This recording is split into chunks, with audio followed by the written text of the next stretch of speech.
Dr. Radhika, sharp 10, you're going to start the program. Okay, ma'am. Just keep watching the clock.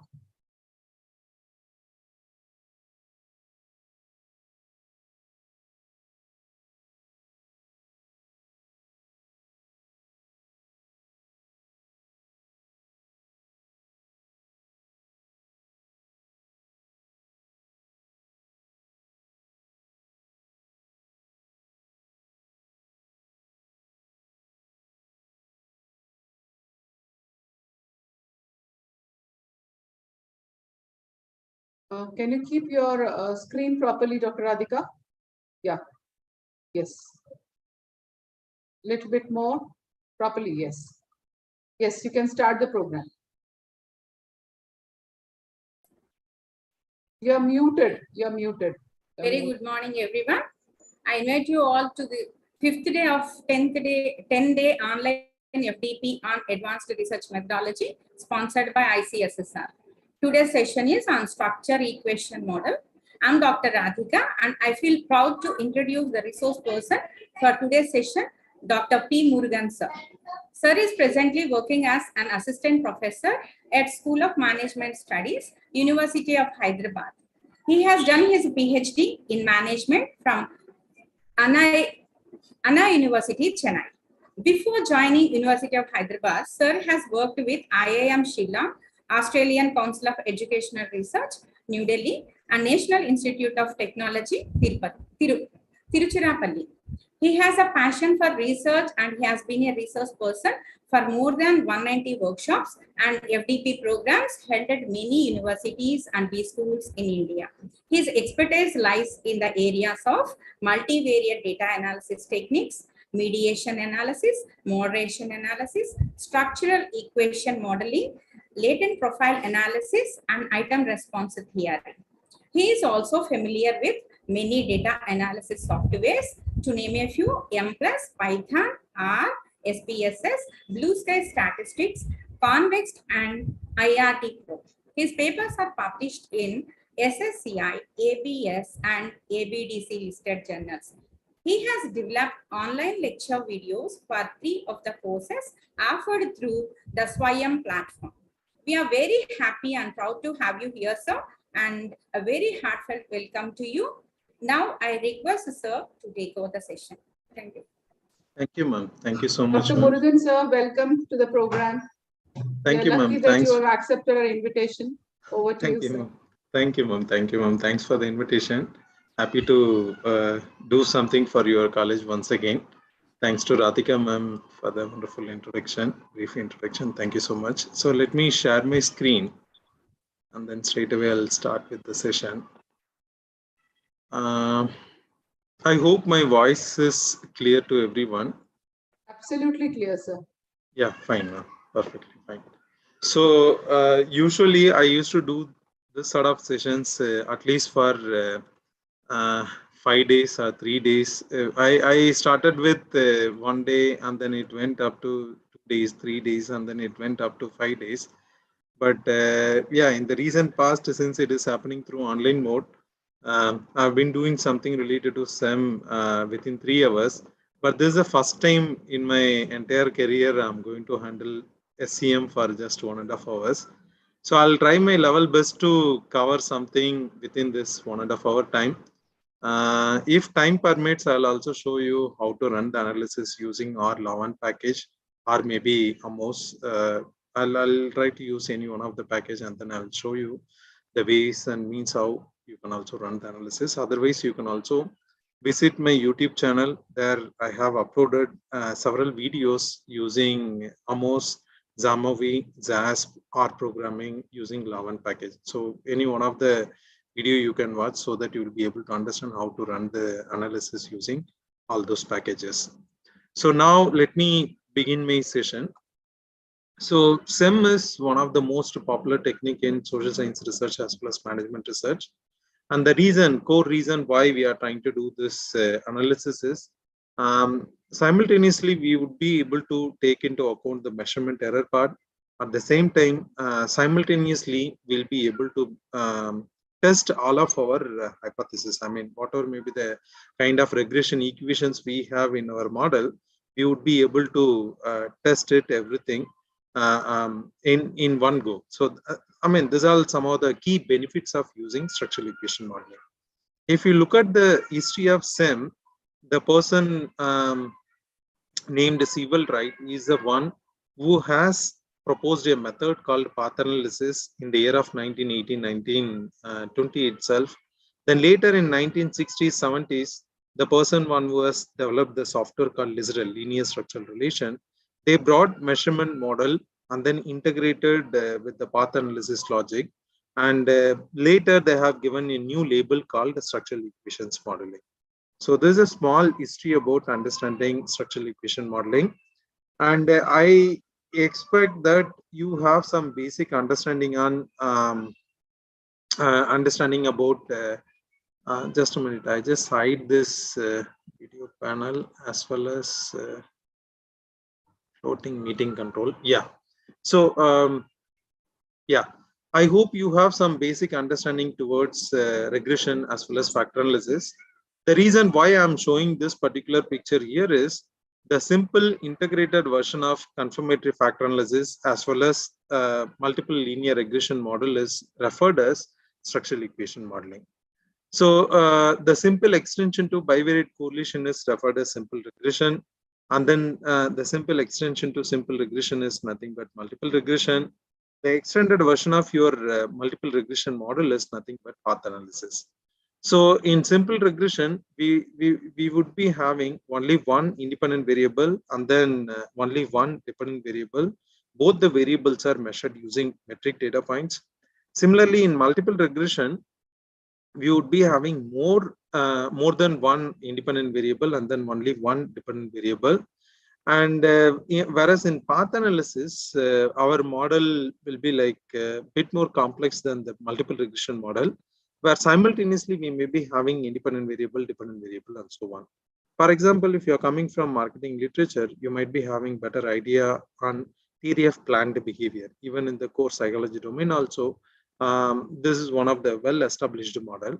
So if you look at theory of planned behavior, there are some antecedents that is leading to behavior. Finally, behavior is resulted in intention. So simultaneously, we have a set of relationship between IV and DV. Again, that particular DV is affecting another outcome variable. So when you have this set of simultaneous equations, there we can use path analysis or structural equation modeling in terms of testing the entire relationship simultaneously. So these are the advantages of using structural equation modeling. The reason why I'm keeping this factor analysis, confirmatory factor analysis on the left-hand side panel is, so since I spoke something about integrating measurement model with the path analysis, so first of all, try to understand what is factor analysis. In factor analysis, what we are trying to do is, we are trying to group the variables into fewer number of columns, or maybe we are trying to arrive the latent construct at the end of the analysis. So for example, if you have some familiarity with respect to understanding factor analysis, on the basis of the factor loading, we used to freeze the items basically. Okay, let us assume that in my questionnaire I have some 20 items and I'm trying to run factor analysis or principal component analysis. At the end of the day, I may be getting 3-factor solution or 4-factor solution or 5-factor solution and so on. Depending upon the dimensions that is existing within those 20 items, I may be able to get the factor solution. So how factor solution is estimated in the system? So on the basis of the correlation or on the basis of the homogeneity that is existing among the set of items. For example, item 1, 2, 3, 4 might be representing one of the dimension. So if that is the case, that will be formed under one of the factor. And if you look at the loadings for this item 1, 2, 3, that will have more than at least 0.5 as a loading. So if that is the case, those 3 dimensions are representing single domain of the latent construct. So that is what we are trying to do in the case of factor analysis. When you talk about confirmatory factor analysis, anyway, I have a separate set of slides to present something about confirmatory factor analysis. Please bear with me for some more time. Before that, let me give you some overarching idea about understanding confirmatory factor analysis. In confirmatory factor analysis, what we are trying to do is we are trying to validate our factor analysis solution, which we have obtained it through exploratory factor analysis using principal axis factoring, or maybe any of the other estimation techniques like maximum likelihood, or using principal component analysis. Whatever may be the conclusion, or maybe whatever may be the results which we have obtained through factor analysis or PCA, so those outputs will be further validated with the help of confirmatory factor analysis. That is what we are trying to do in the case of confirmatory factor analysis. So the integrated version of this multiple linear regression model as well as confirmatory factor analysis is referred as structural equation modeling. That's the way how you can understand the meaning of coining this terminology called structural equation modeling. So if you look at the recent literature, I think especially in the marketing domain, most of the journals are keep on publishing a technique called partial least square SEM. PLSM is completely different from CBSEM. Part of this session, I'm going to address something related to covariance-based structural equation modeling. I'm not going to do anything related to PLSM, that is partial least square structural equation modeling. So before I get into the session, I just want to brief some of the key terminologies used in structural equation modeling. So one of the key terminologies, latent variable or latent construct. So especially whenever we have latent variable or latent construct in our model, only in those cases we do structural equation modeling. When we have observed variables in our hand, we used to do run the analysis using path analysis. So that's the difference between path analysis as well as structural equation modeling. In SEM also, you can keep one or two observed variables along with the latent construct. Still, that is doable only, not an issue. Okay, before you understand what is latent construct, try to understand what is variable and then latent construct, and then the differences between these two. For example, I would like to know how many participants are attending this particular program. Just by looking at the participant tab, I'll be able to say that, okay, there were about 220 or 250 participants are available in this meeting. I'm just giving some rough number only because that video panel is not available to me. So I'm just giving some rough estimate. For example, I would like to know whether Professor Renuga ma'am is professor or assistant professor or associate professor. Directly by looking at their profile from the college website, I'll be able to understand, okay, she's coming into professor cadre or assistant professor cadre or associate professor cadre and so on. These are all the entities which can be directly observed by the researcher, or you can directly quantify it. For example, I would like to know your height or weight or skin tone, skin color, and then your educational qualification. It can be anything. Those entities were directly measured or measurable and directly measured by the researchers. Whereas there are cases where we may not be able to directly measure it. For example, I'm trying to understand the satisfaction level of the participants with respect to this particular session, or maybe with respect to the entire program. So how do we measure it? By looking at your face, I don't think so I'll be able to measure it. So what I can do is I can create set of items to quantify this particular variable.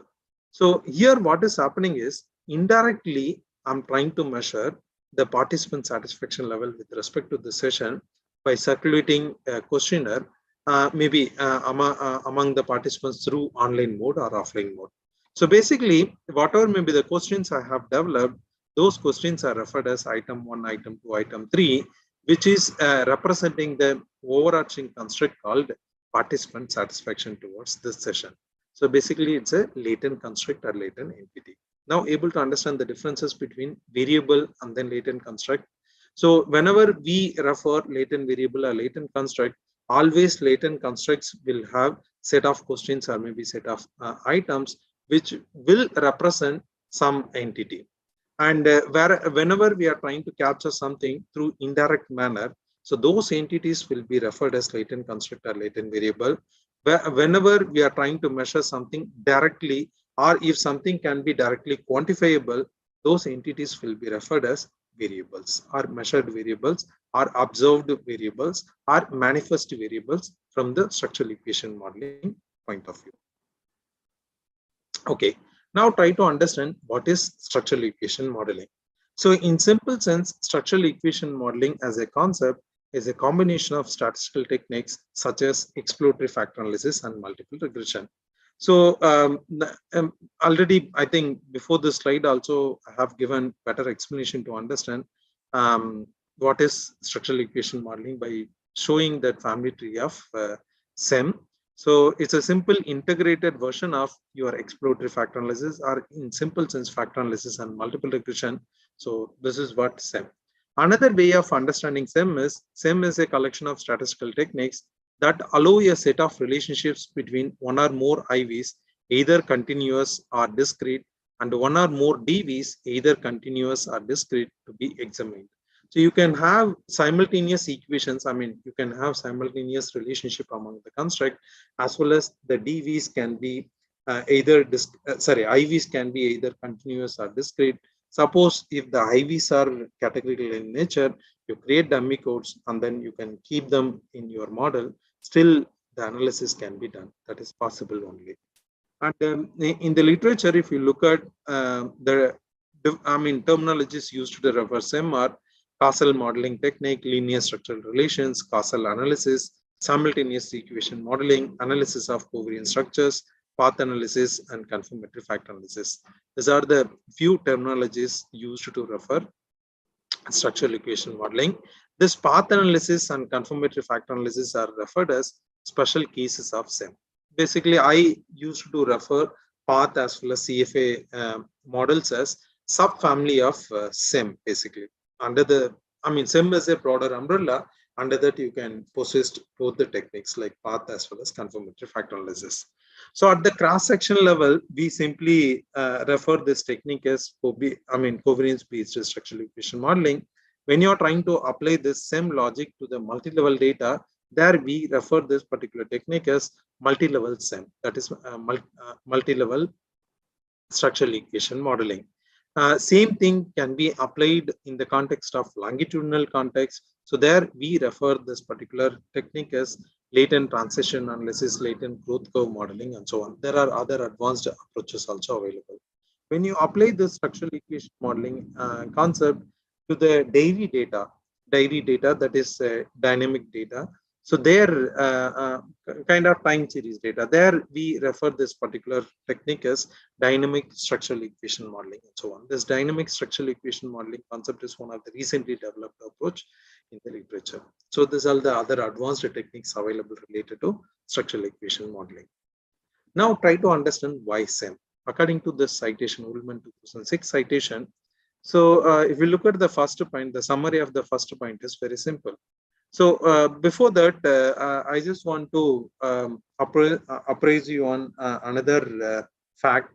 So the reason why journal editors or maybe your supervisors, they always ask us to apply some of the sophisticated technique like structural equation modeling in our research work, whether we are writing our dissertation or maybe thesis work or paper, preparing a paper for publication. It can be anything. So the reason is, one side we have the theoretical model, another side we have the data. What we are trying to do here is we are trying to assess the fit of this model. Basically, we are trying to do the theory testing. So one side we are doing the theory development, another side we are trying to do the theory testing. So if you look at the entire literature, the theory testing or theory confirmation is well applicable with the help of this particular technique called the structural equation modeling. Reason is, whatever may be the theoretical relationship which we have proposed part of the theoretical model, simultaneously we are trying to capture all of the relationships. Whereas in multiple regression model, you may not be able to simultaneously capture all of the relationships. For example, let us assume that I have a model x1, x2, x3 that is leading to y, then y is leading to y1, y2. So it's a really complex model. When you want to run the analysis or when you want to test the hypothesis using multiple linear regression equation, so you may have to do three different regression analysis. Whereas in path analysis or SEM, in one go, you will be able to estimate all of the coefficients. So that's the advantage of using structural equation modeling over multiple linear regression or any of the other traditional techniques. So here, why we need SEM specifically. So try to understand this first point. So one side we have the observed covariance matrix, another side we have the estimated covariance matrix. Basically, we are trying to check whether these two matrices are exactly similar in nature or not. Suppose if these two matrices are exactly similar in nature, means our model is well fitting with the data. If there exists a difference, which means that whatever we have expected as far as our theoretical model is concerned, that is not happening in the population context or maybe in the real population context. So that is how you can understand this particular point. And then the second one is, what are the significant relationships among variables within the model? So simultaneously, you might be having n number of relationships within the model. You will be able to understand all those relationships by statistically testing it in the analysis. Which nested model provides the best fit to the data? And there are cases where one may be interested in terms of developing competing models, or within the model also you can create 2 different or 3 different versions of the model. There are some peculiar research objectives were created with researchers in terms of going for this nested model comparison. So this sort of nested model comparison can be done with the help of SEM, where we can also simultaneously look at some of the fit values in terms of assessing the fit of the model. You may be having model A and then model B. Which model is producing better fit to the data? Simply by looking at the fit of the model, you will be able to answer this question. Then studying complex relationship among the variables. This is also another important reason why we are trying to use structural equation modeling. And then comprehensive method for the quantification and testing of substantive theories. Whenever we are trying to test the theory, whenever we are trying to quantify some of the relationships that is existing in the theoretical model, in those cases we can use structural equation modeling.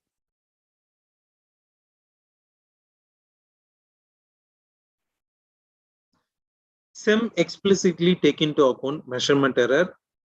If you look at multiple linear regression analysis, what we are trying to do is, for example, I'm trying to estimate the relationship between, just a minute, let me take the pen. I have x1 and then I have x2. I'm trying to link it with y.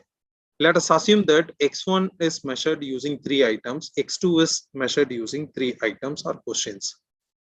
When I want to do the regression, what I'm going to do is, I'll be taking either average score or maybe summated score in terms of reflecting the scores for this x1 as well as x2 as well as y. So here what will happen is, we may not be in the position to take into account this measurement error.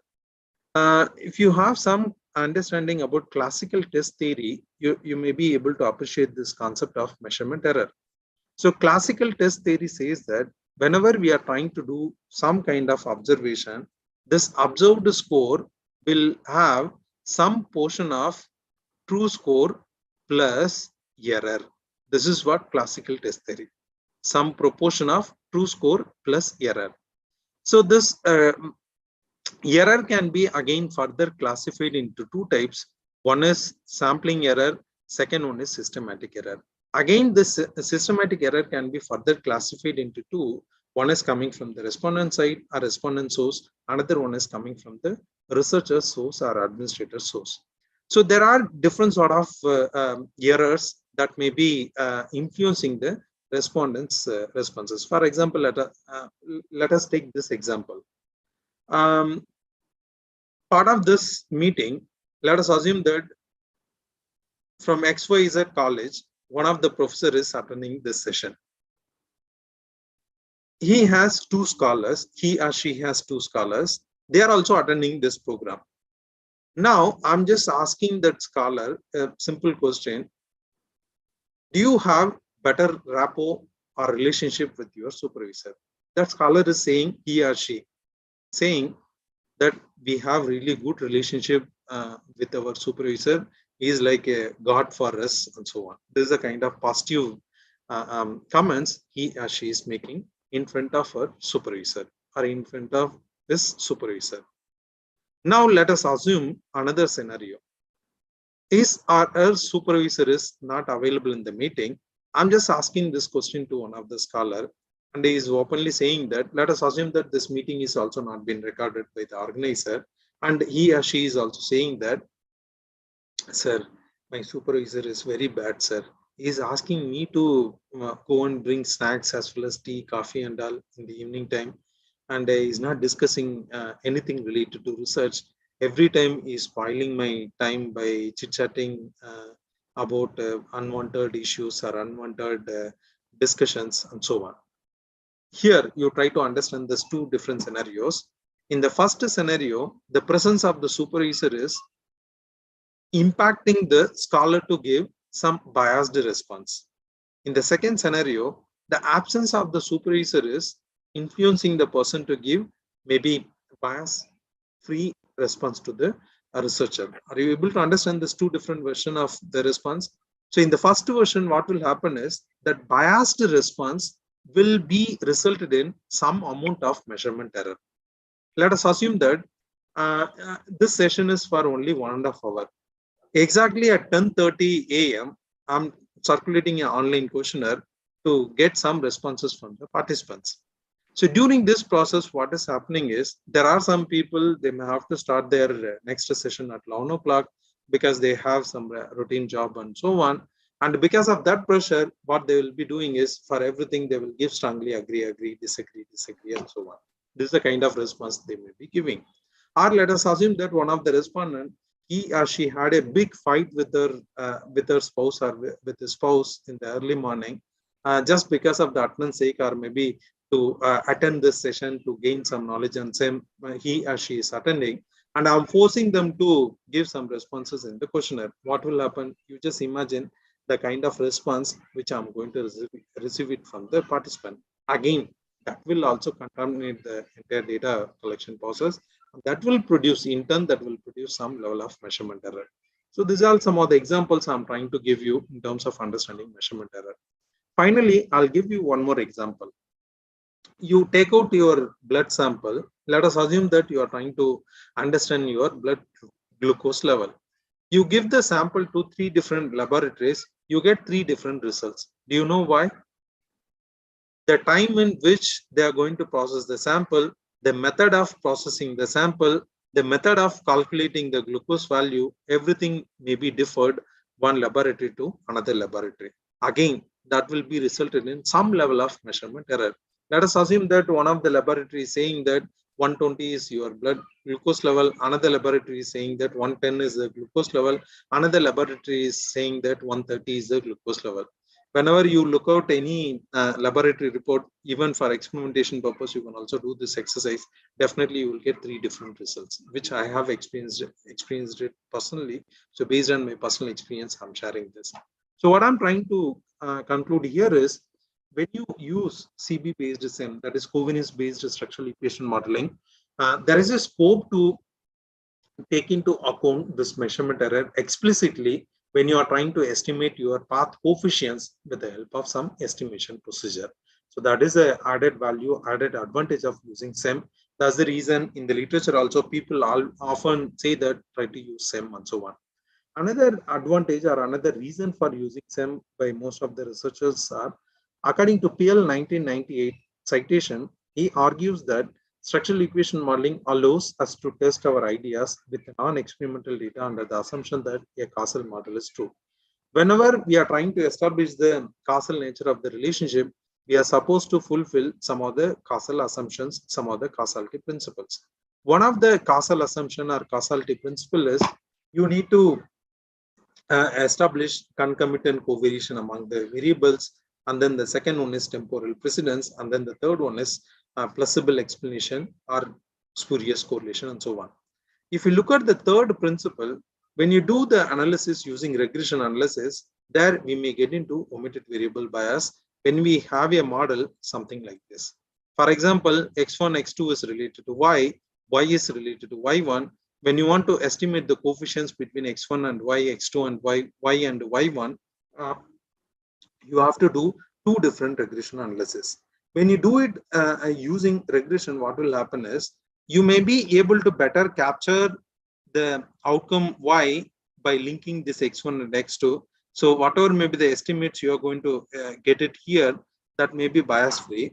But when you estimate the relationship between y and y1, you are not capturing the influence of this x1 and x2 on y when you do the analysis using regression analysis. But this can be mitigated. This sort of issues can be mitigated when you apply path analysis logic or structural equation modeling logic, where we are going to simultaneously estimate everything. I mean, simultaneously estimate everything in the sense x1 on y, x2 on y, y on y1, and so on. So everything can be simultaneously estimated here.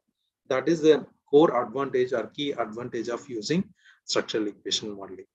And there are cases where you may be having really complex model with some mediators, moderators, and so on. For example, here, when you want to propose this y as a mediator, you can also test the mediating effect of this y between x1 and y1, as well as the mediating effect of y between x2 and y1 in one go. That is also possible when you apply structural equation modeling. These are some of the advantages of using structural equation modeling.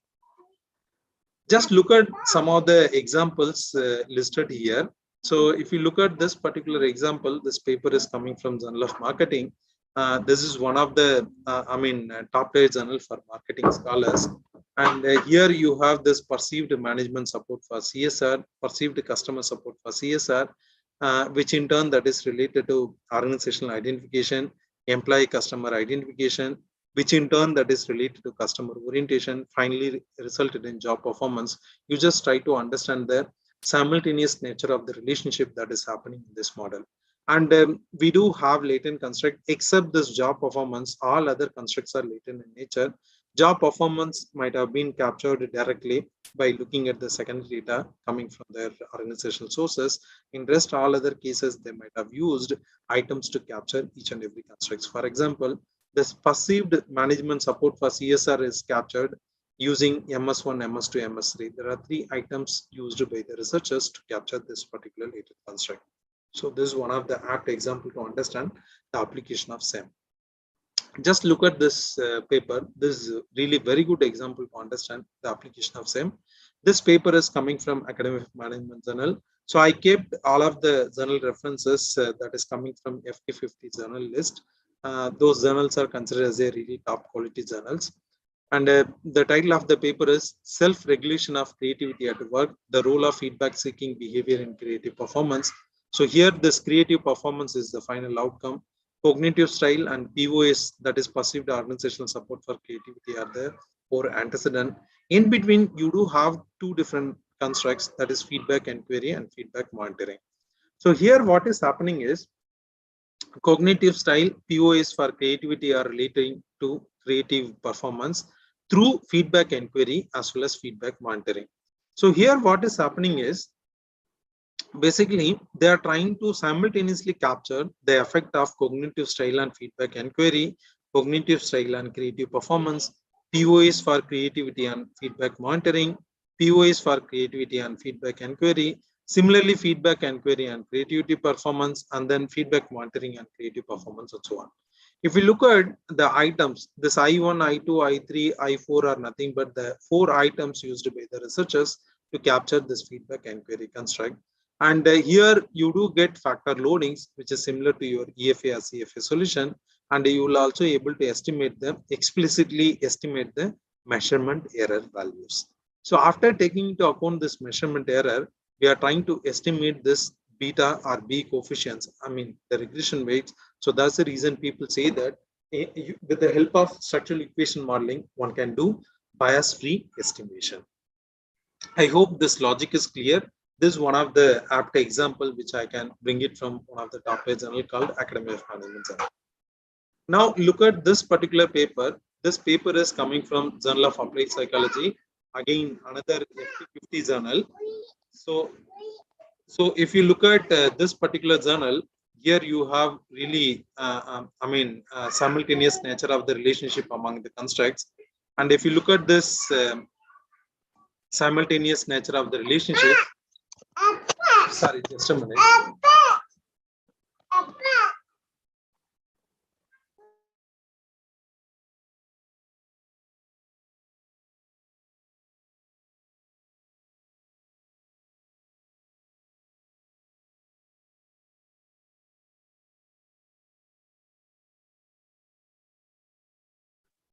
Sorry, really sorry for the disturbance.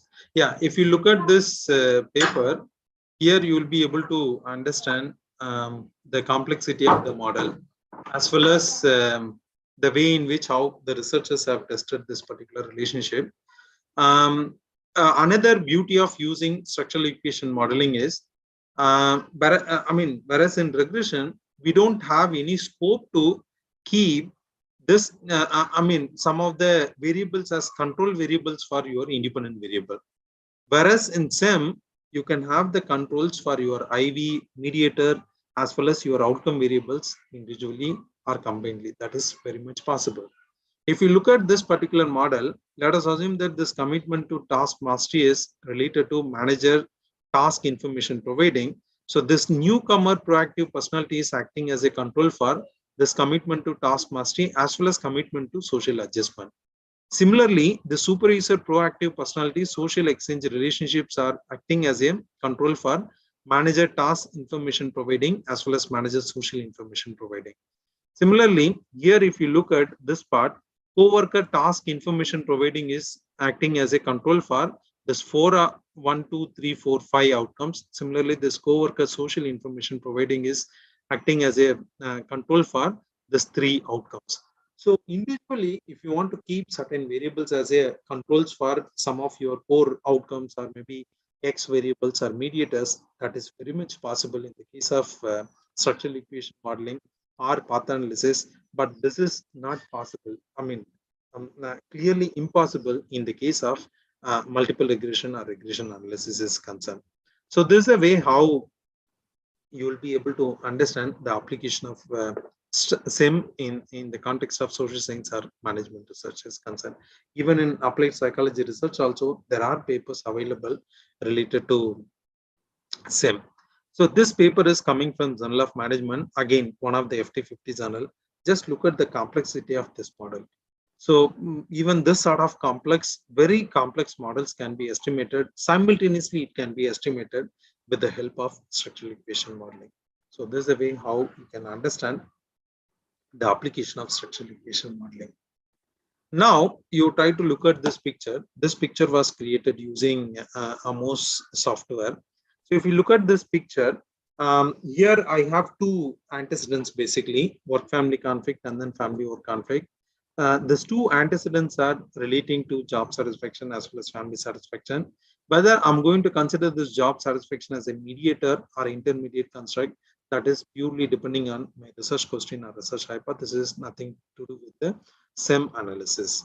So mediation analysis can be performed using structural equation modeling, but the logic is before that you have to formally propose a hypothesis to test this indirect effect or mediation effect that is happening between this family to work conflict and family satisfaction through job satisfaction, as well as between work family conflict and family satisfaction through job satisfaction. That's the way how you can understand this. So here I have totally 4 latent constructs. Each and every latent constructs were measured using set of items.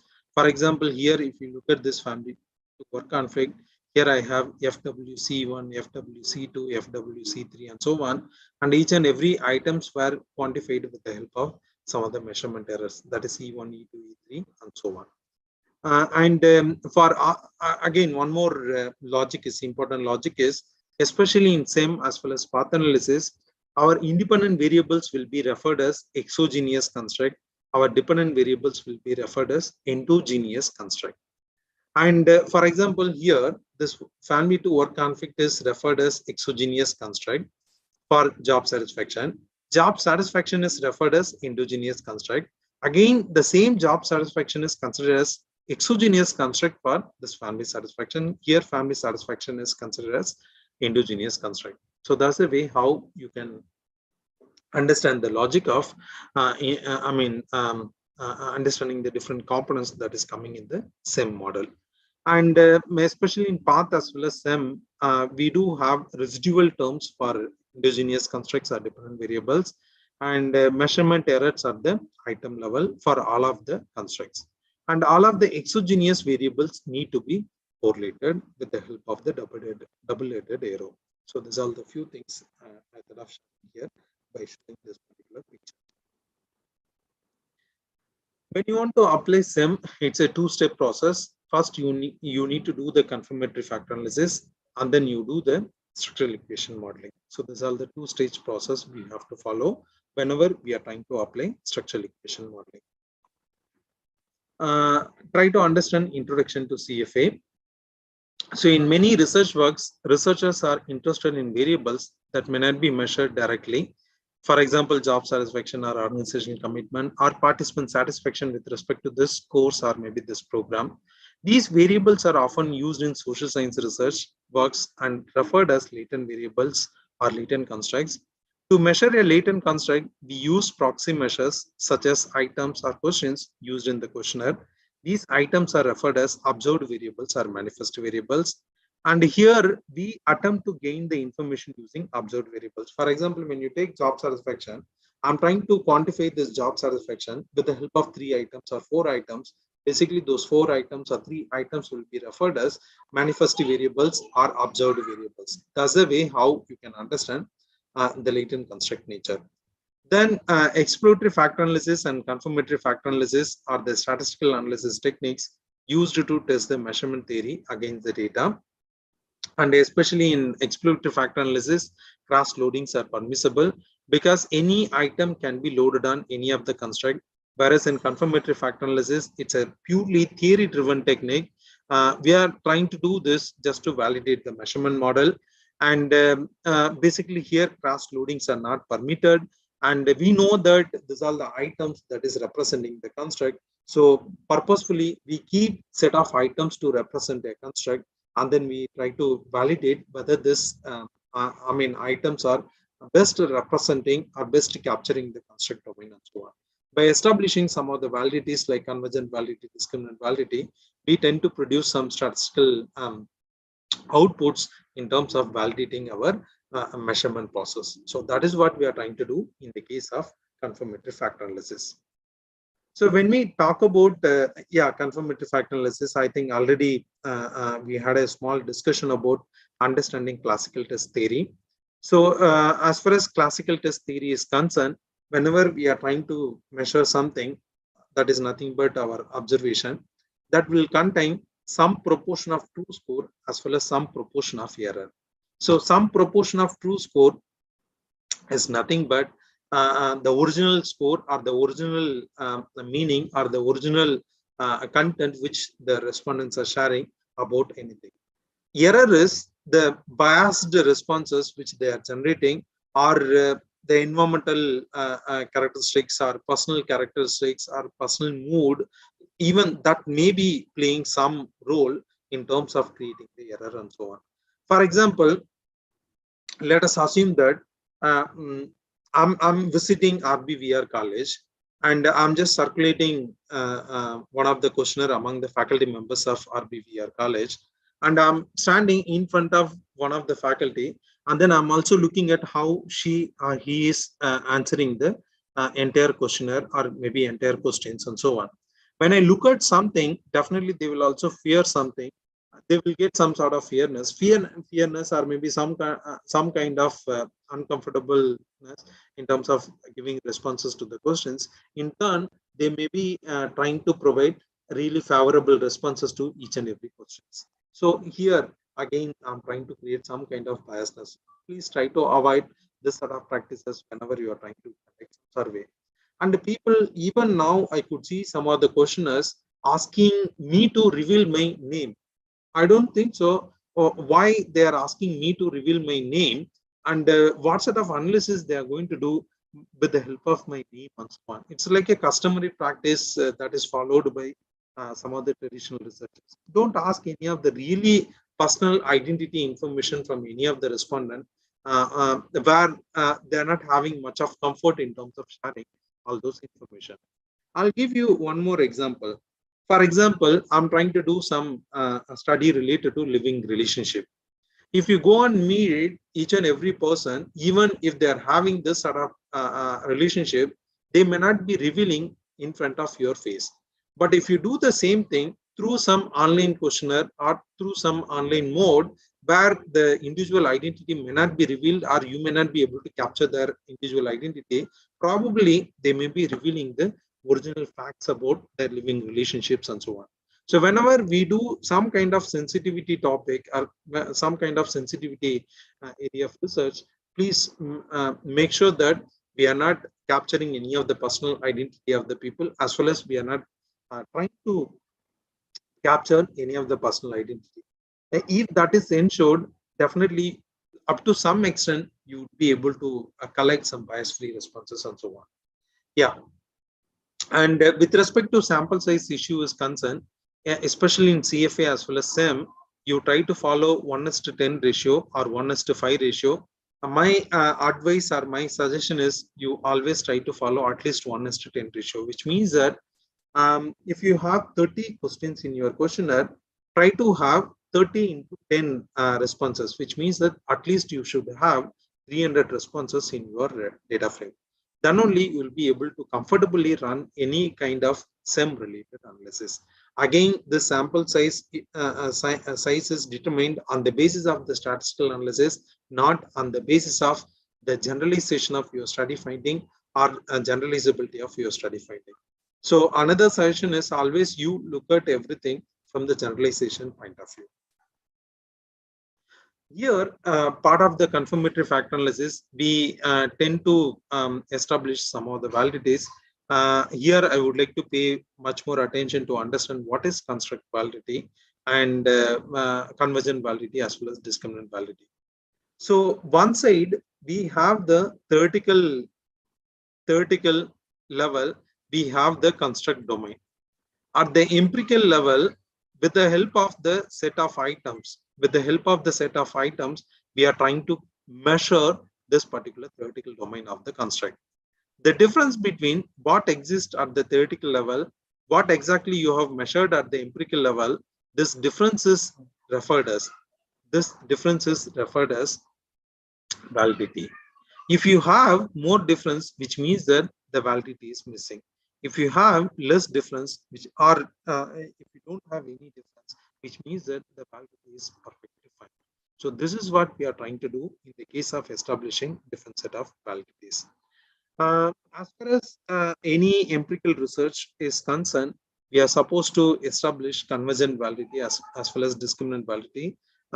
These days, especially in top tier journals, this is like a norm. Basically, one has to establish the convergent validity as well as discriminant validity. And as far as convergent validity is concerned, we look at factor loadings and then their corresponding p-value, whether the loadings are significant or not. We also establish construct reliability value. I'll show you the formula how one can also estimate the construct reliability. And then we also estimate average variance extracted value. This AV value is computed using a simple logic. So you take the loading square for each and every loadings at the construct level, and then you just average it with the number of items. So basically sum of loading square divided by n. That's the formula to compute your average variance extracted. In terms of construct reliability is concerned, the formula is very simple, pretty straightforward. Sum of loading whole square divided by sum of loading whole square plus sum of error. With the help of this formula, you'll be able to estimate the construct reliability. And the discriminant validity is established with the help of several approaches. One of the highly cited approaches, Furnell and Lerker 1981 criteria. There, what we are doing is we are trying to compare our construct inter-construct correlation values with the square root of the AV values. If the square root of the AV values are, larger than the inter-construct correlation values, means we say that the discriminant validity of the model is well established. So that is how we quantify, and that is how we establish discriminant validity of the model. Now we'll look at one by one. So as I said earlier, this is what AV formula. You just square each and every loadings at the construct level and then divided it by n, that is number of items, you get this value. And construct reliability can be, as far as Hairbook citation is concerned, this AV value must be above 0.5. And as far as this construct reliability value is concerned, it should be above 0.7. It should be above 0.7. Even in some cases, you can accept 0.6 also. The construct reliability formula is sum of loading. This lambda is nothing but loading.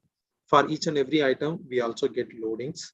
That should be squared divided by sum of lambda square plus sum of error. So this is nothing but your errors. Need not to square your errors. So at the measurement item level, we also get error. You just take the sum, you substitute all those values in this formula, you get construct reliability for each and every constructs that is available in the model. So as I said earlier, this is what the Fernald and Laker criterion. In PLS literature, they use HTMT ratio, that is nothing but heterotrait and monotrait method.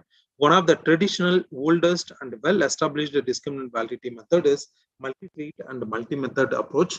So this is also one of the, sophisticated and robust technique to establish discriminant validity. And here, as far as this Fernald-Laker 1981 criterion is concerned, so if your square root of AV values are larger than the inter-construct correlation values, means you can say that the discriminant validity of the model is well established. Similarly, another way of doing the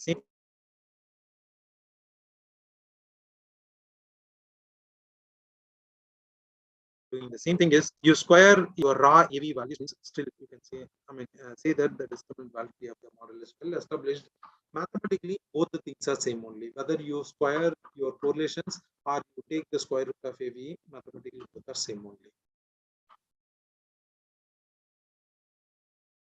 So general guidelines for conducting SEM. First, you review the relevant theory and research literature to support model specification. Whatever may be the kind of theoretical model you are trying to develop it, first you should get theory support as well as literature support. Literature support here I'm referring it as theory support. Basically, then only you will be able to get better fit to the model once you are done with data collection.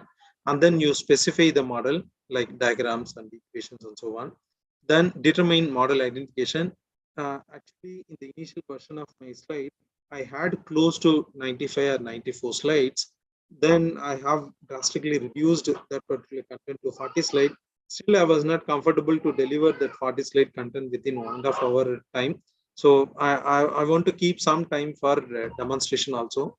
Then further, I have discarded 30 more slides. So finally, I ended up with some 27 or 26 art slides. So that's the things related to SEM. And one of the important thing which I have discarded from the slide is determination of model identification. So there is a formula to compare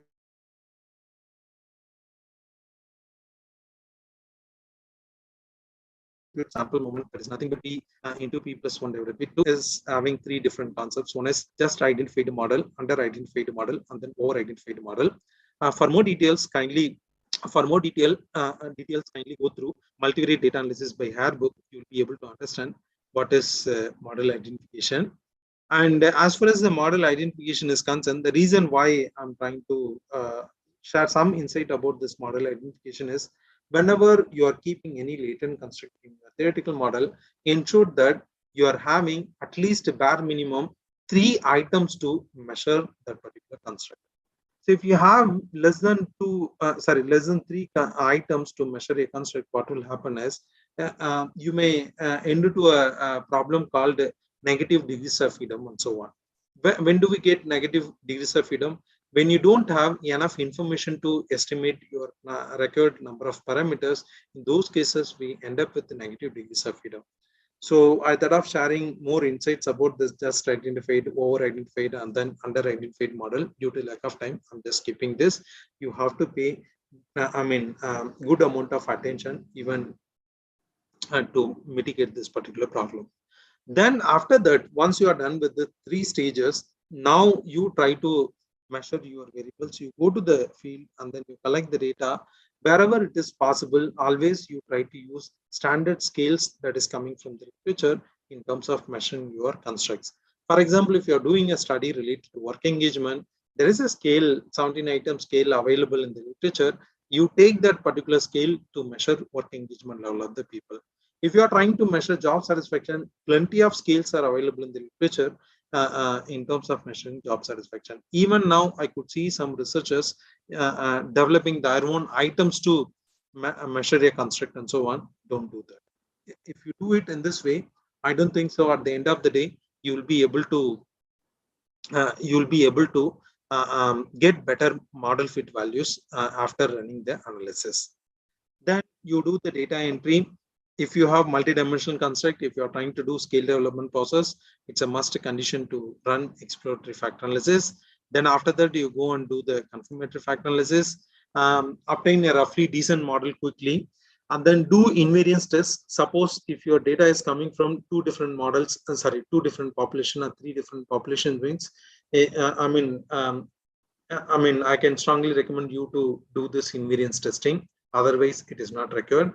Then you do the validity and reliability check. Common method bias is also a kind of mandatory condition these days. Then final measurement model fit, you can check it. Then you go and do the structural model. When you do the structural model, there are certain assumptions need to be fulfilled, like multivariate assumptions, multivariate normality, multivariate outliers, linearity, multicollinearity, homoscedasticity. These are the certain assumptions you have to fulfill. Then include control variables. Then you can also do the mediation analysis if it is required. If you want to do interaction testing, that is moderation analysis, that is also possible. There are some sophisticated approaches are available even in some context. If you have categorically measured moderators, there you can do multi-group moderation, that is also possible. Then you report your findings, and then finally you communicate your story to the researchers. So this is a way how you can run the, you can conduct the SEM analysis. So as far as the model fit values are concerned, there are different model fit values are available in the literature. Under the goodness of fit indices, we have GFI. GFI is nothing but goodness of fit index. AGFI, adjusted goodness of fit index. NFI, normed fit index. CFI, comparative fit index. It should be above 0.9. There are some badness of fit indices are available that should be like less than 0.08. As far as the goodness of fit indices are concerned, it should be above 0.9. And for model comparison purpose, one can use AAC, BAC, CFA values. AAC is nothing but Akika information criterion. BAC is nothing but Bayesian information criterion. And the CFA is nothing but comparative fit index. And there are adjusted theoretical fit index measure is also available. This measure was recently proposed in a multivariate data analysis by Hairbook. So basically here what they are trying to do is they are trying to compare CFA model fit with the SEM model fit, and then they are trying to produce this ATFA measure. If your ATFA measure is close to 0 means you have good model fit to the data. So that's the way how you can conclude the model fit. So in conclusion, SEM is used to confirm the theoretical structure, mainly to confirm the theory, or to test the theory, we use structural equation modeling. Free of measurement error because it has been estimated and removed, leaving only common variance. Very complex and multidimensional structures can be measured with the SEM. SEM programs allow calculation of modification indices, which help researchers to fit the model to the data well. We must also point out that SEM is based on covariances that are not stable when estimated from small samples, that is less than 200 observations. On the other hand, too large, that is 200 observations, sample size is also a reported problem in the literature. For example, you can look at Bentler et al. 1983 citation. Sometimes larger sample also will inflate your chi-square value, which in turn your model fit values may go down. There are plenty of softwares available in the literature. One is R11 package. In R itself, you have different packages. In Python also, there is a package called SEMOPy. That SEMOPy package was developed and published in Structural Equation Modeling, a multidisciplinary journal, published in Taylor and Francis in 2020 or 21. That is a really recent one. Using SEMOPy in Python environment, you'll be able to run the SEM analysis. In R, this Lavan package is capable of running multi-level SEM, multi-level regression, path analysis, multivariate regression, and structural equation modeling, CFA. All those things can be done, even exploratory factor analysis, all those things can be done even with the help of this Lavan package. That is possible. Then we have SPSS AMOS. AMOS is one of the most popular software, analysis of moment structure. One of the most popular software in India. M+ is one of the robust software to run any sort of multivariate analysis, but it's a commercial software. Both Amos as well as M+, both are commercial in nature. Jamovi is our packages based software. There also they use Lavan, but you get drop down menus to run the analysis. JASP is also open source software. There also you will be able to run the analysis without any hurdles with the help of the GUI based menus. Equus, Lisdal, MX, SAS, Strata, Statistica, everything is commercial softwares basically. There also you have packages to run SEM. That is these are some of the key readings you can also look at in terms of further strengthening your knowledge on SEM. So now I would like to devote the last 30 minutes for demonstrating the, I think just now I have answered your question, Sandra. How many authors review of literature we have to take for research papers, sir? So I think slightly this question is away from the session agenda. It depends, depending upon the contribution of the author, you can determine that in a single word. What is the difference between residual and measurement error? Residual is the unexplained variance that is available at your endogenous construct, which means that you have some x1, x2 as exogenous construct. You are trying to link it with y. Let us assume that your R square value is 0.4, which means that 40% of the variance is explained by these two exogenous construct on your DV. And unexplained proportion of variance will be reflected in your residual, whereas measurement error is happening at the individual item level. That's the differences. That's the difference between residual and measurement error, Dr. Veena. And Kalayarasi, sir, how to choose latent variables? If your construct is latent in nature, suppose if you are trying to measure that particular entity with the help of set of items, so basically it's a latent construct. Whether I have to choose work engagement as a construct, whether I have to choose job satisfaction as a construct, so that is coming from your research question. What is non-experimental data?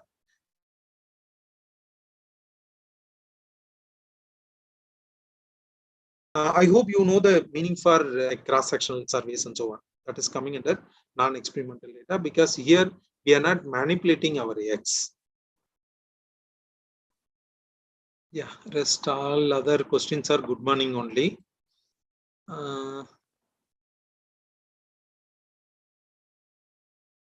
Is it possible to develop arithmetical equations using the loadings of the SEM pathway? I'm not sure, Dr. R.S.P. Singh. Probably you can look at the literature. In econometrics, they do simultaneous equations. There they call it as simultaneous equation modeling. Up to that extent, I know. But I'm not sure what sort of arithmetical equations you're talking about. Kindly look at the literature, Professor. Is there a limit to the number of latent variables? Depending, again, it is depending upon your research question, Professor Mavis. So if you suppose based on your research question, you are trying to look at the antecedents of work engagement and then how work engagement is positively impacting job performance means. So you may be having 3 or 4 antecedents, key antecedent, which was not tested in the past research. So if that is the case, then you have 3 antecedent, 1 mediator, and then 1 outcome. So based on your research question only, you have to take this call, Professor Mavis. Murli Vemula, can you please share your screen? I'm just reading the chat window. That's the reason this chat messages are not visible to you. By default, Zoom will hide the chat messages. I have already shared my screen. Please wait for some time. I'm just reading the chat questions. What is the difference between field experiment and non-experiment? Non-experiment is conducting surveys sort of thing or interviews. Those things will fall under non-experiment. Field experiment means in the field itself, you are trying to manipulate one of your X variable and then you are trying to assess the outcome of that particular manipulation or that particular event. Let me give you an example to understand field experiment. You take one of the district. In that particular district, you have not given COVID vaccine. In another district, you have given COVID vaccine to the entire population. Now, after 1 year, you are trying to see the deaths or maybe COVID cases happened between these 2 district population. Suppose the people those who have received the COVID vaccine districts are not having more death as well as more case history means you can say that COVID vaccine is really working. So it's an experimentation basically. This is one of the simple example to understand experiments. Can we measure our dependent variable directly in SEM without taking its? Yes, possible. That's what I'm saying. No, depending upon your construct. Or we can say our dependent variable can act like a construct. It depends. For example, job performance can be measured using set of items, where you can also ask set of questions to the employees. The same job performance can be measured with the help of the secondary information that is coming from the organization, where they have, they have the record of maintaining each and every units or each and every quantity is processed by that particular employee. For example, if you look at salesperson performance, that can be easily quantifiable. How much of sales revenue an employee is making it to the organization every week or every month or on daily basis and so on. These are some of the examples to understand. This is the answer for your question, Professor Ayushi. Dr. Srinivasa Patmakar. Sir, how it will work for social science research in its data analysis? For what type of data analysis the same model AMOS software can be used? When you have a theoretical model, and if you are trying to test it simultaneously, when you want to test all those relationships simultaneously, there you can use this same model, Professor Dr. Srinivasa. Okay, now let me show you how to run the analysis using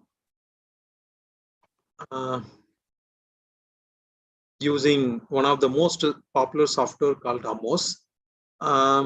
Before that, I just want to show you something. This is my personal website. This is my personal website. And if you go to this resources page, here I have populated a lot of references related to understanding research. If you're coming from commerce, social science, or psychology, or management discipline, for you, definitely all those references will be pretty much useful. And if you look at this references under the SEM, structural equation modeling,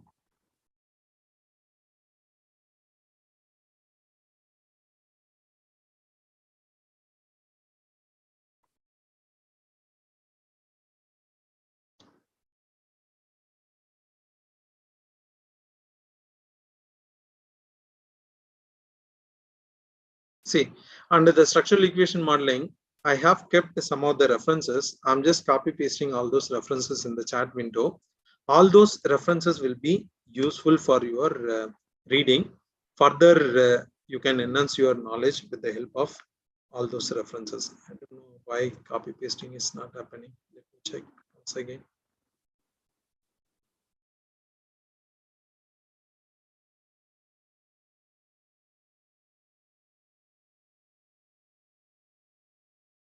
Yeah, and I'll also share my site link, which might be useful to you.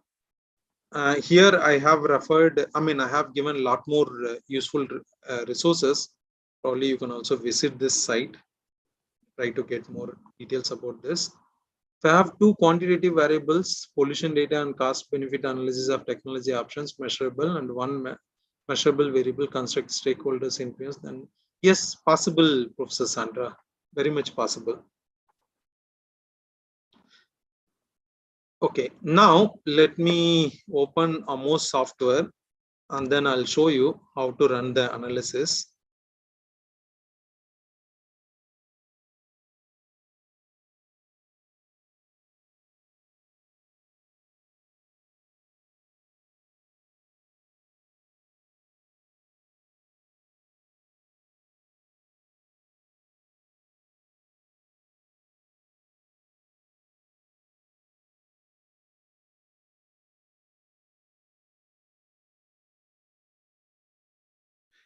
Using Zamovi ZASP also, you can do the same thing. Using R11 package also, you can do the same thing. Using RStudio R also, you can do the same thing. There are plenty of options are available in terms of running this analysis. I'm just trying to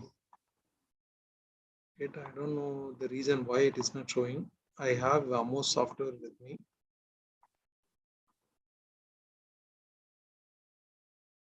Just a minute.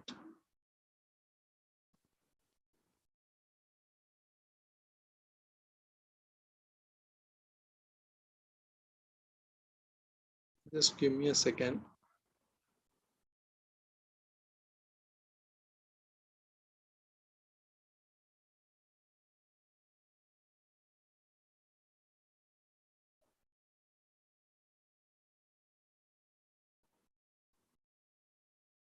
So meanwhile, I'll share some of the additional resources where you can also do the similar kind of analysis. One of the key resources, key software is Zamovi and JASP. There also you would be able to do the analysis, very much possible. Then second software is R11 package. I'm not sure whether everyone is having the capacity and capability to uh, run R syntax. So that's the reason I'm trying to show you something with the help of the one of the most popular software called Amos. I don't know why it is not getting opening. Yesterday night also I practiced. It was working quite fine. I'm not sure. Just a minute. I'm trying to fix the problem. And meanwhile, I'll share some more resources. I have developed a couple of videos related to explaining this analysis. So you can also visit my YouTube channel. My YouTube channel name is Murugan Pattasamy. You just go to YouTube and then you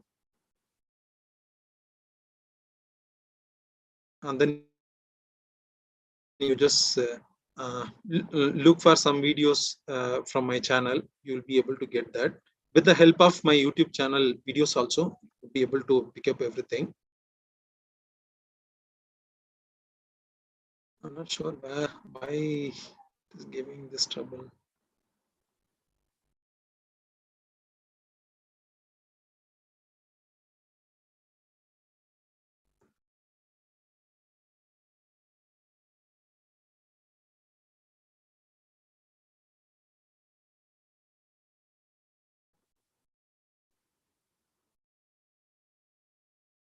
Okay, otherwise what I'll do is I'll show you the analysis using JASP or Zamovi. Even with the help of those softwares also, still you'll be able to run the analysis.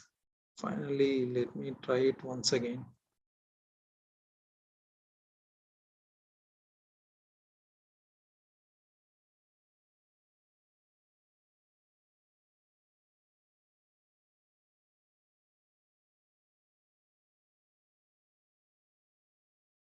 So meanwhile, if you have any questions, please post it in the chat window. Simultaneously, I'm also looking at the chat. I'll try to answer your questions. Yeah, for medical research using a quasi-experimental design with 2 dependent variables and 3 independent variables, looking for relationship between them all, what would be the minimum sample size to be taken for the same? See, even if you have 100 responses, with the help of 100 also, you would be able to still do the analysis. That is possible only. But again, depending upon the complexity of your model, and then depending upon the number of relationships which you are going to keep it in your model. So all those things matters. So now what I'll do is, with the help of Zamovi, I'll run the analysis. So before that, let me give you some explanation about the data set. Let me share my screen. So the data set is coming from this particular paper. This paper is one of my old paper. So if you look at this paper, here I have a model, something similar to this. Now the model which I'm going to run is, I'll consider this job satisfaction, family satisfaction as antecedent, and then I'll use this life satisfaction, feelings of work, family balances, outcomes. So basically here I have simultaneous nature of the relationship. So I'm not going to keep this antecedents.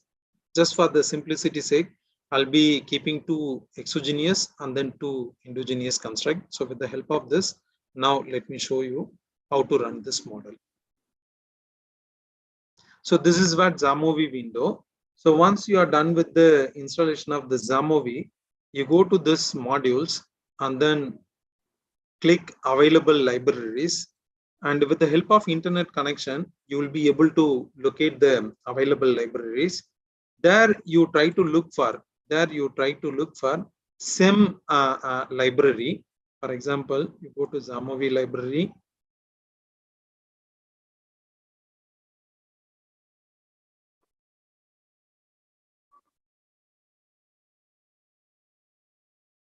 Yeah. If you look at the libraries, see, this is what SEM library, structural equation models based on LaVan. So as I said earlier, here also they use LaVan package in terms of running the analysis. With the help of Zamovi as well as JASP software, you would be able to run SEM, confirmatory factor analysis, regression, meta-analysis, some kind of mediation, even the conditional process analysis, that is moderated mediation and so on. Those things can be easily done with the help of your Zamovi as well as ZAS software. Here, basically, they use LaVan package.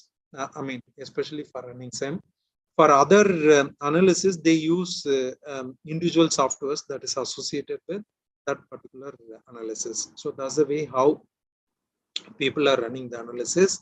And one more of understanding the Zamovi and ZASP is this is exactly similar to your SPSS, and at free of cost, anybody can download and install this software in your machine, especially for remote teaching, especially for saving your cost of procuring some of the commercial softwares. You can make use of Zamovi as well as ZASP. So my kind recommendation is, once again, you please visit my site. So here I have given a couple of, a few links related to open source softwares for data analysis. And here I also kept one of my newsletter on open source software and national saving, how one can also do the national saving with the help of open source software. Just click this link, you will get that newsletter. And Zamovi, ZASP, Bluesky Statistics, I strongly recommend you to use these three softwares. With the help of these three, completely you will be able to replace some of the commercial softwares. Of course, this Python and R and all coding based, that is syntax based softwares. So now we'll use this Zamovi. So I got this package here. With the help of syntax as well as with the help of interactive option, you'll be able to run this analysis. Now let me open my data set. My data set is available in D Drive Data Analysis Workshops 2022 RBVR College, and then data. So here is my data set. So after integrating the data set into your Zamovi software, you will be able to get this sort of window. One side you will have the data window, another side you will have the output window. This is how you will have. And here I have job satisfaction that is measured using these three items. And then I have family satisfaction that is using, measured using these three items. And then I have LS1, LS2, LS3, LS4, LS5. These are the items to measure life satisfaction. And then I have WFB 1, 2, 3, 4, 5. These are the items used to measure work-family balance. Now, let me straight away begin the analysis using SEM interactive package. Same video is available in my YouTube channel. My YouTube channel link is available in my site. Otherwise, you go to YouTube and then I think I have uploaded a 30 minutes video. Just type structural equation modeling using Zamovi. You will be able to get a link here. This is my link from my own channel.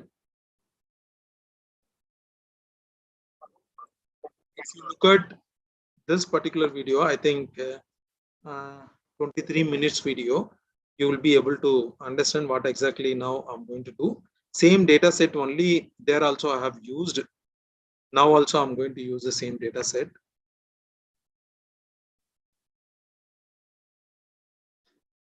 Okay, now let me begin the analysis. So here the logic is you drag all of your exogenous, endogenous constructs here, automatically model will be estimated.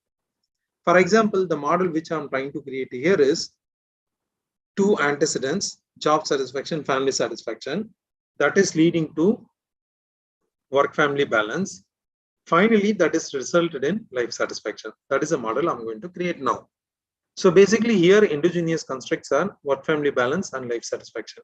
So first let me create a construct called life satisfaction. This is measured using 5 items, 1, 2, 3, 4, 5. Just drag it into this empty box. Now let me add one more construct called work family balance. This was measured using another 5 items. Just drag it here. I have 2 exogenous. One is job satisfaction. This was measured using 3 items, JS1, JS2, JS3. Drag it here. Then family satisfaction.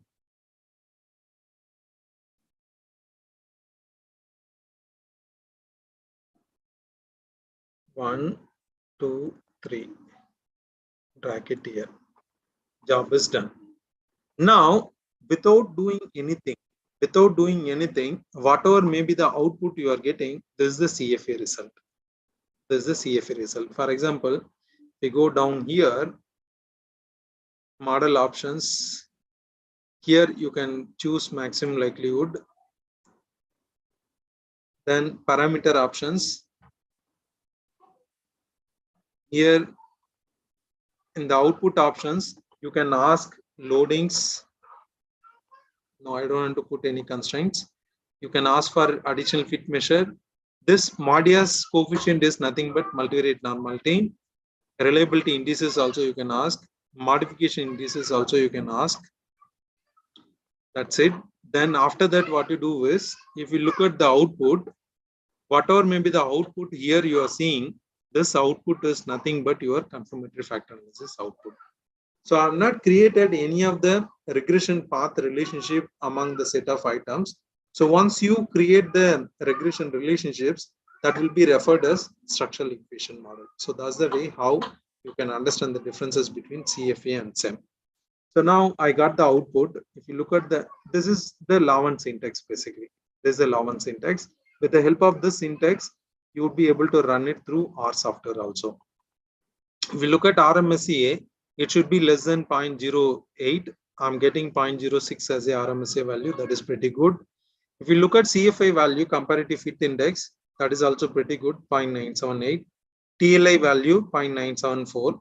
NFA is 0.959.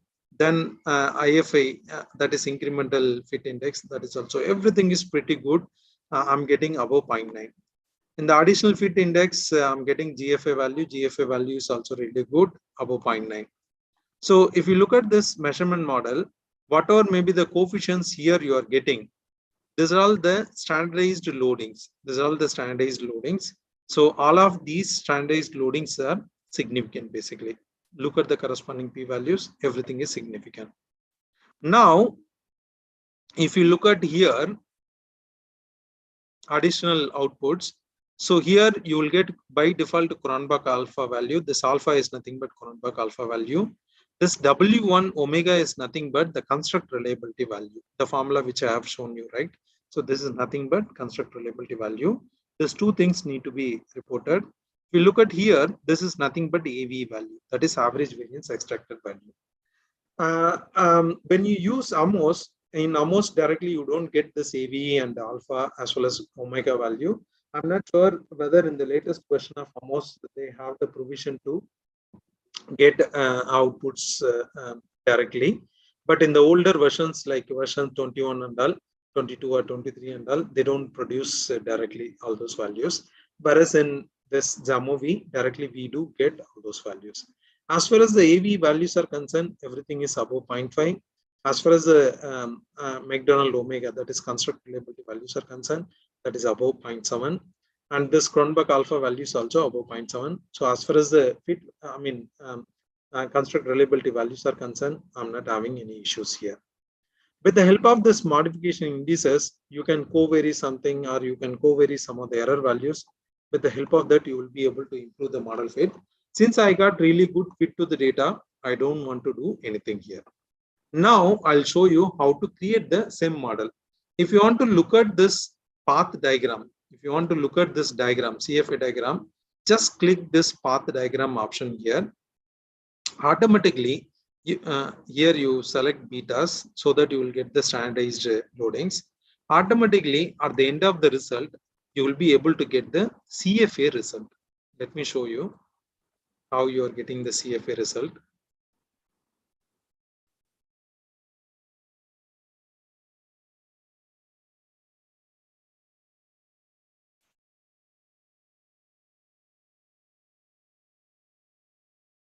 Taking some time to create the model.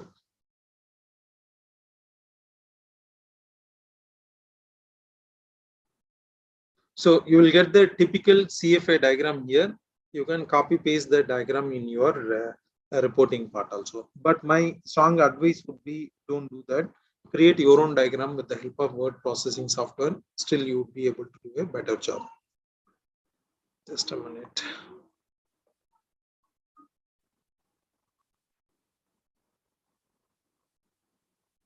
Still, it is creating.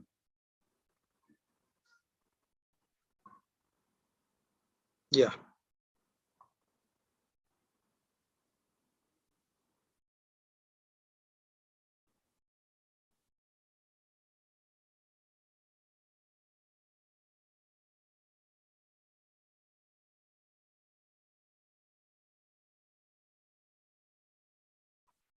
Yeah.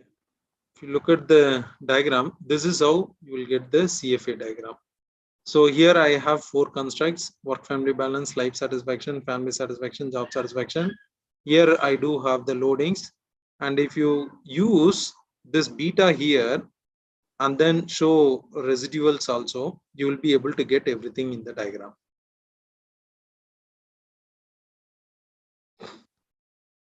Error values also presented here. Let me show you, just a minute, wait for a few more seconds. So this is one of the pretty simple software for learning purpose as well as for teaching purpose. You can use it. Some of the advanced analysis may not be done here, like doing some kind of serial mediation at the SEM level. You may have to use some kind of syntax in terms of running those analysis, like running moderation analysis even in the same context. Again, we need additional syntax to do that. So this is how you will get. This is all the standardized loadings. Here you have the measurement errors. So this is what your CFA diagram. Now quickly I'll show you how to create the path diagram, that is structural equation modeling diagram. So here you go to this endogenous model. So I'm considering life satisfaction is one of the endogenous variable. I'm also considering this work family balance as endogenous variable. Now I want to keep an arrow between job satisfaction, family satisfaction to work family balance.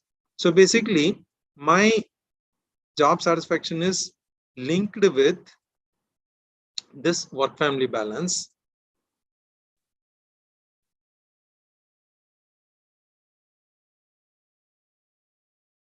Work family balance. Similarly, this family satisfaction also linked with work family balance. Then work family balance is linked with life satisfaction.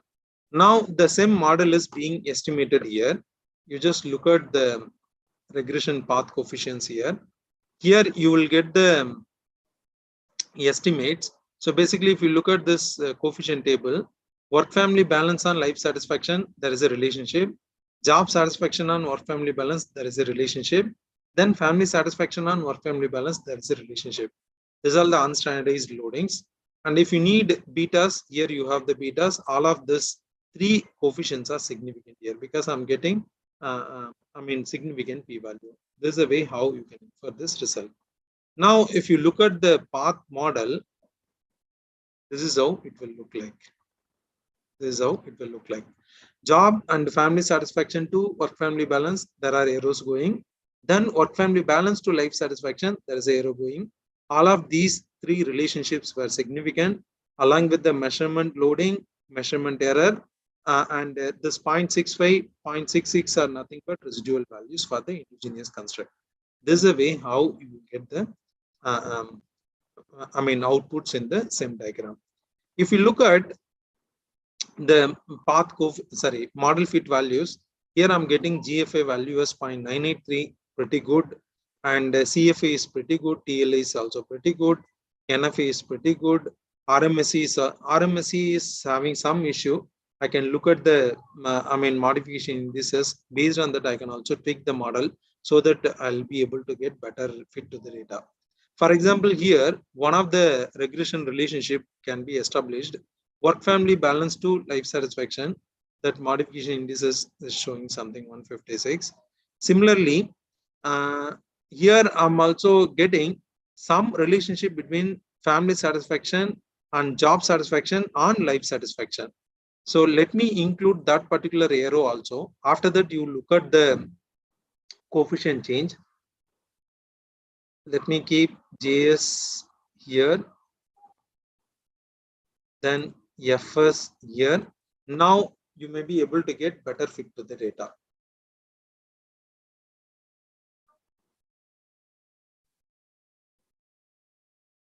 Yeah, model is getting estimated. So these are the few additional relationships I have created. Now you look at the RMSA value. This may be drastically reduced further. If the RMSA is less than 0.06, one can conclude that the model is well fitting with the data. Now look at the RMSA. Based on the modification indices, I did some changes, and now I'm getting RMSA value as 0.060. So this is a way how you can improve the model with the help of the modification indices. If you look at the path model, this is how it will look like: JS, FS, and LS, and then FS on work family balance, JS on work family balance, and then work family balance and life satisfaction. Is all the values I'm getting here.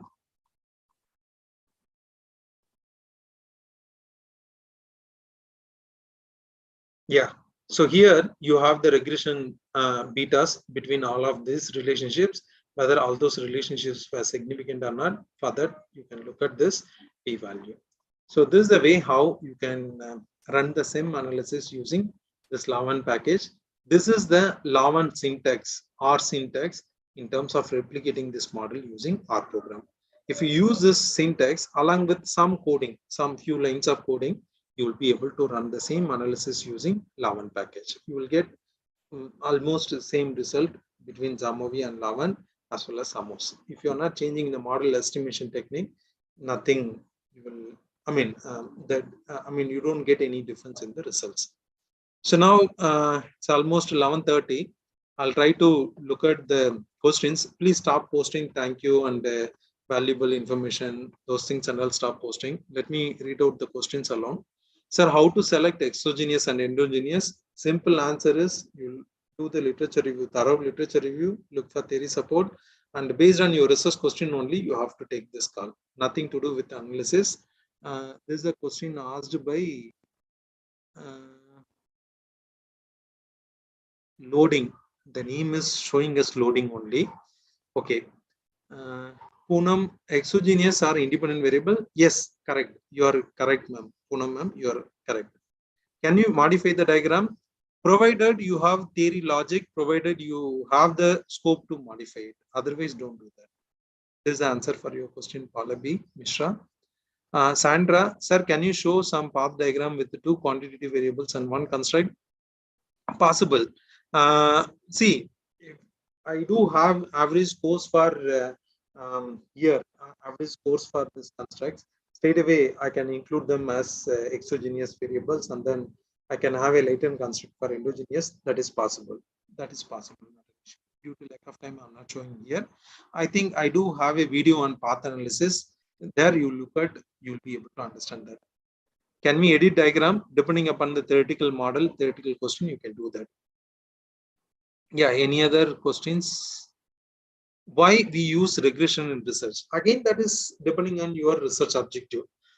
If you have only one dependent variable, multiple set of independent variables, there the relationships can be tested with the help of regression. When you have simultaneous equations, something similar to my model, you may have to use path or SEM. Again, that is depending upon the research problem. Ayushi, can we measure our dependent variable directly in SEM without taking its dimensions, or we can say our dependent variable can act like a construct? That is again depending upon the literature, nothing to do with analysis.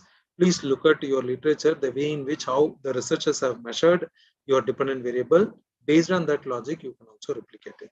So nothing to do with analysis. Yeah, apart from that, I could not see any questions.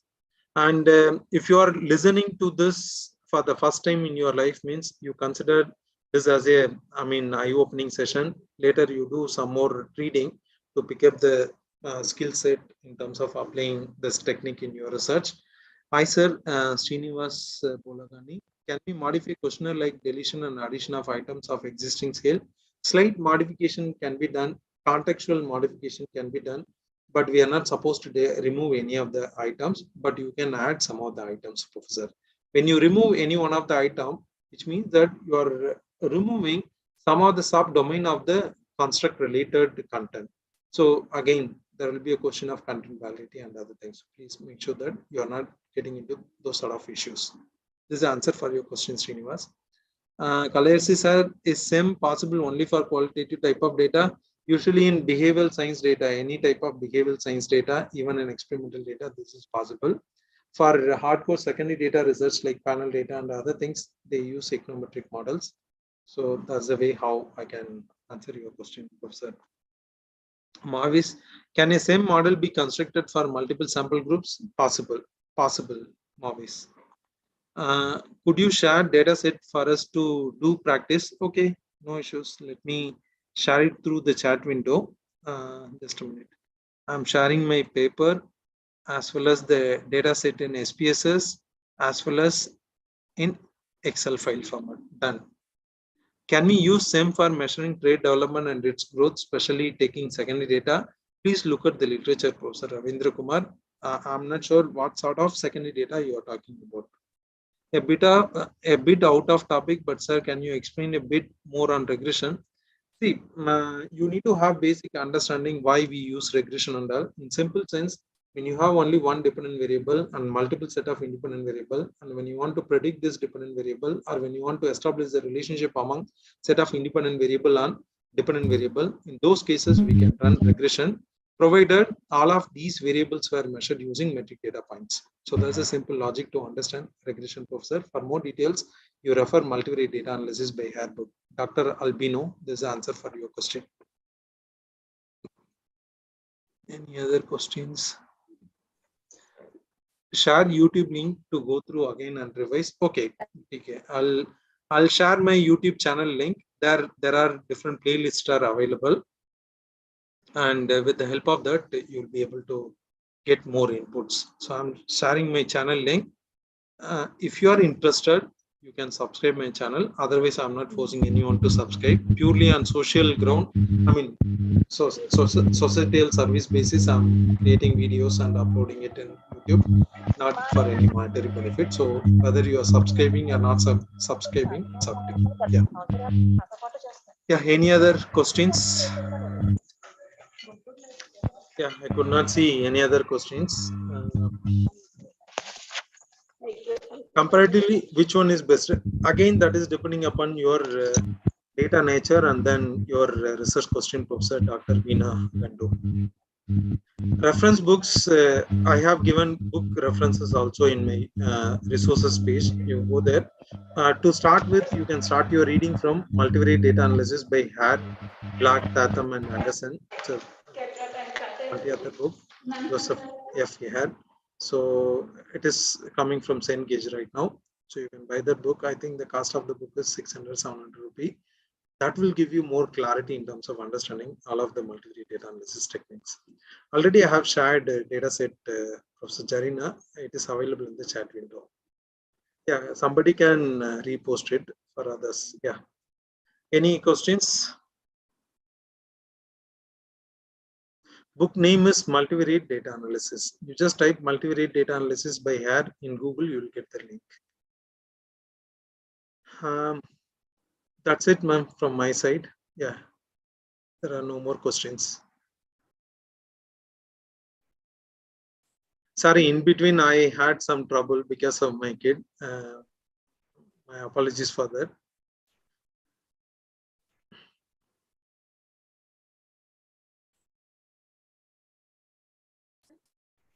On behalf of Department of Business Management, it's my honor to propose a vote of thanks. I would like to express my gratitude to Dr. Murugan sir for such a wonderful and informative session.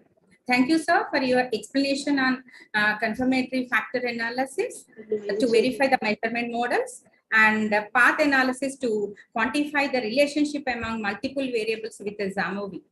So definitely these inputs enable the participants to test a hypothetical relationships among theoretical constructs, as well as I would like to thank sir for his detailed answers to the questions posted in the chat box. Thank you, sir. Thank you, But ma'am. big Thank you thanks so to much. Participants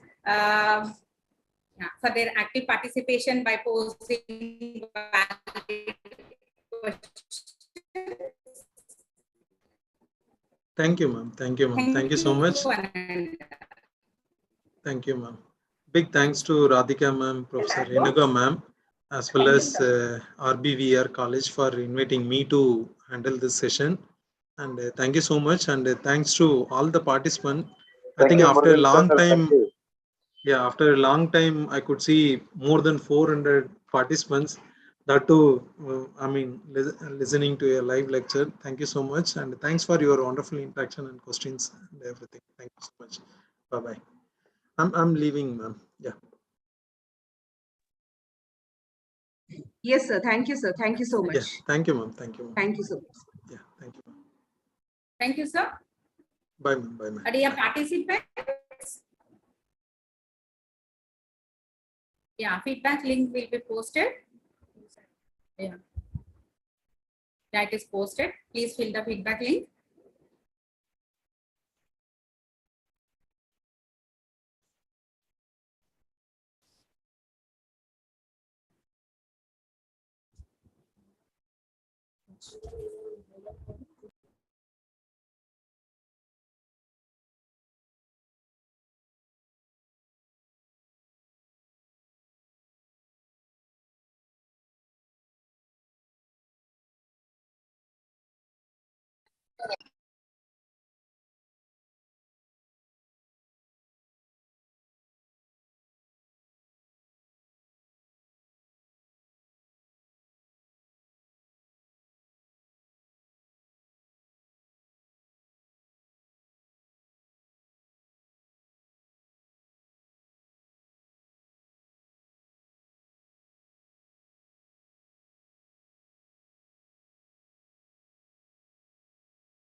Hello, ma'am. Ma'am, can you Yes. share